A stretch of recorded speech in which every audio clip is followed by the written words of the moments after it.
La economía estadounidense y la economía china, sin lugar a dudas, son las dos más importantes a nivel internacional. ¿Cómo impactan estas dos economías en México, en los mexicanos? De eso platicamos el día de hoy con Simón Levy Tabaj. Él es especialista, por supuesto, en la materia en estas economías.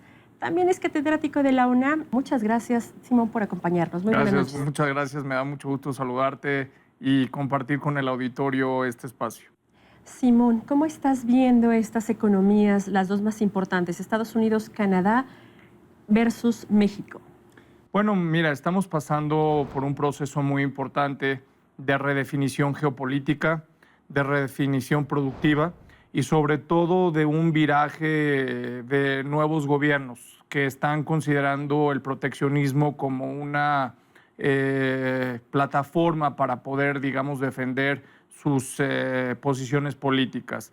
Hay que decir que el modelo económico neoliberal en los últimos 35 años se ha venido implementando, pero con muy pocos resultados. Se han profundizado, se han acentuado la desigualdad económica.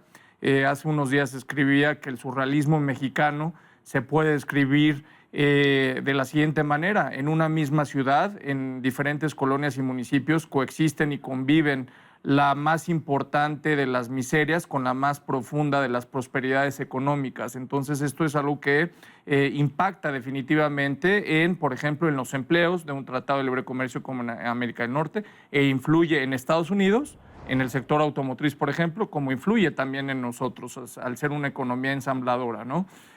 Frente a una economía como es la economía china, que desde hace 35 años, 30 años se viene convirtiendo, primero se convirtió en la gran fábrica del mundo, porque decidió centrar prácticamente su modelo de crecimiento económico hacia las exportaciones, atrayendo enormes cantidades de flujos de inversión extranjera por la manufactura de productos primarios o de manufacturas baratas, y posteriormente a lo que hoy estamos viendo, una economía china que migra, que se traslada a el fortalecimiento ya no de la manufactura primaria, sino de la capacidad de generar productos de alto valor agregado.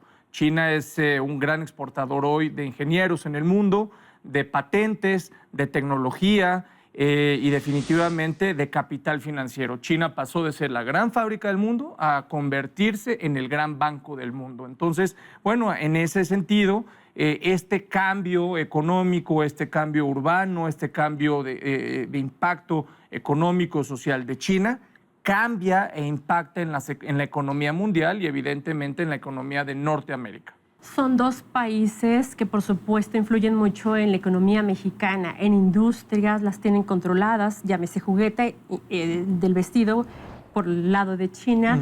Por el lado de Estados Unidos también tenemos mucha maquila y el sector automotriz es uno de los principales. ¿Cómo conjugar con estas? ¿Crees que van a cambiar un poco las posiciones referente a México? Bueno, México tiene, sobre todo ahora ante la coyuntura de las elecciones que vamos a vivir, México tiene que apostarle a un proyecto de reconstruir la política industrial y de reconstruir la industria. No es regresar al pasado, ¿no? Muchos están criticando, por ejemplo, el modelo económico de López Obrador, que es una visión básicamente desarrollista del Estado, pero yo no estoy convencido. Al contrario, me parece que México, para poder jugar con mucha inteligencia en el comercio exterior, en el libre comercio, México necesita fortalecer su capacidad productiva. México necesita apostarle e invertirle a lo más importante, al capital humano, a la gente. Es la única manera en que tú transformas la pobreza en capital humano, invirtiendo en la gente y resolviendo uno de los problemas más importantes, como lo hizo en su caso China hace 35 años, con más de 400 millones de pobres, que ahora los incorpora en una economía semi de mercado. Entonces, lo que yo creo es que México debe fortalecer sus capacidades productivas, debe fortalecer el mercado interno, debemos de regresar al camino del desarrollo de la infraestructura pública. Mira, compartirle al auditorio que nos escuche, que nos mira.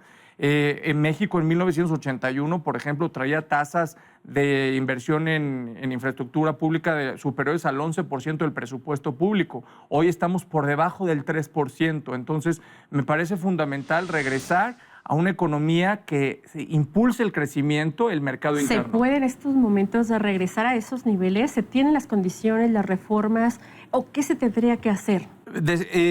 Pararle ya al despilfarro del presupuesto público, reorientar el gasto y el presupuesto a una inversión productiva.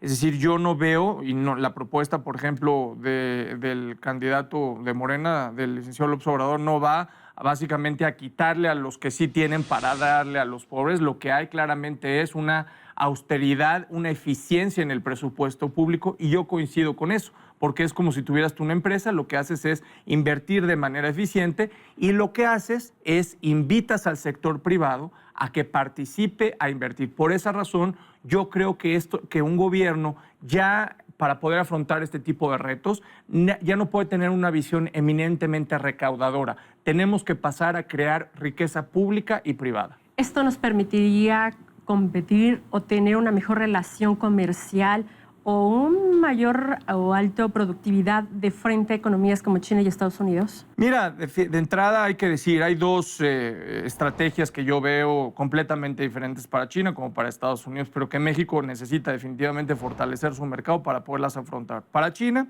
es prácticamente imposible en estos momentos hablar de un equilibrio en una balanza comercial, pero China sí puede ayudarnos de una manera muy importante a combatir la desigualdad, a combatir el lastre de la pobreza, y por eso yo propongo y veo y observo que la agenda entre México y China debe pasar de una agenda exclusivamente comercial a una agenda de la prosperidad, como lo habíamos platicado en alguna otra ocasión, una agenda en donde prácticamente se desarrolle o se revise y se impulse el desarrollo regional, el desarrollo comunitario, el desarrollo energético, la transferencia de tecnología. Y en consecuencia vas a tener inversiones, vas a tener evidentemente opciones de intercambio educativo y vas a tener más intercambio comercial. No es buscar paliar, eliminar el déficit de más de 65,000 millones de dólares, pero es pasar a una nueva visión, a una nueva retórica. Eso es desde el punto de vista de China. Desde el punto de vista de Estados Unidos, definitivamente México tiene que seguir integrándose en las cadenas productivas y en las cadenas de valor de Norteamérica, no solamente con Estados Unidos, sino con Canadá, y tenemos básicamente que lograr, yo veo que este Tratado de Libre Comercio como está, definitivamente no da para más. Hay que cambiarnos el chip de la manufactura, de la shelterización, a una nueva plataforma de crear valor. ¿Se tienen las condiciones de mano de obra? ¿Se tienen las condiciones también de, por ejemplo, salariales? ¿Se tienen las condiciones de terreno para que México siga aprovechando esta relación que tiene con ambas naciones? Yo pienso que México tiene que impulsar fuertemente un desarrollo de toda la frontera norte y de la frontera sur a través de la creación de un programa nacional de infraestructura pública que nos dé más competitividad. Pero la reforma más importante es la reforma humana, la reforma al capital humano. Transferir básicamente conocimientos para que el que hoy es obrero en 4, 5, 8 años sea un ingeniero y sea un emprendedor. Eso es lo que hizo China y por eso a mí me llama mucho la atención. Simón, ¿cuál sería la fortaleza más importante que tenemos de frente a un mercado como China, México? Me refiero a México. ¿Y cuál sería la debilidad más grande que tú le visualizas? La fortaleza es la creatividad. La capacidad, la resiliencia que tiene el pueblo de México es increíble, es decir, adaptarse a todos los cambios y sobre todo el gran banco de talento y de creatividad y la profunda fuerza laboral que tenemos y la juventud que hay. Esa es la fuerza y la fortaleza. La debilidad es que no nos la creemos. No creemos la capacidad que tenemos. Entonces no es una debilidad física o real, es una debilidad mental. Hay que desterrar ya esas cuestiones de nuestra cabeza. Nuestra mente es la fábrica de nuestra realidad. Ya, y en este sentido, por ejemplo, hacia adelante, ¿cómo visualizas que se podía dar las cosas? Se habla de que China llegará a ser la potencia más grande en materia económica, en materia de productividad. ¿Cómo visualizas que se puede aprovechar más esa relación México-Estados Unidos, México-China, por supuesto, para llenar de beneficios como país? Claro. México no va a poder aprovechar ninguna ventaja en materia internacional de comercio exterior o una ventaja con un país mientras no fortalezca sus capacidades productivas, su mercado interno y mientras no fortalezca la industria mexicana.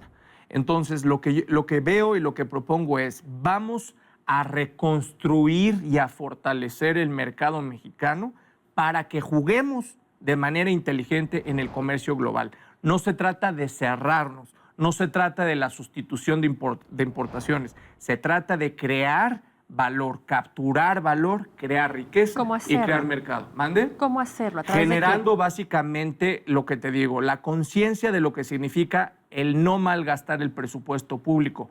Cada peso bien gastado dispara efectos multiplicadores que llaman al sector privado internacional a invertir. México necesita desplegar de una manera muy concreta un plan de gobierno conjuntamente con el sector privado y con la ciudadanía de largo plazo. Este país no se puede reinventar, por un lado. Por el otro lado, tenemos que acabar con el régimen de privilegios que hay en este país. No es inteligente tanta pobreza, no es inteligente que a la gente que no tiene recursos se le siga viendo desde un punto de vista peyorativo.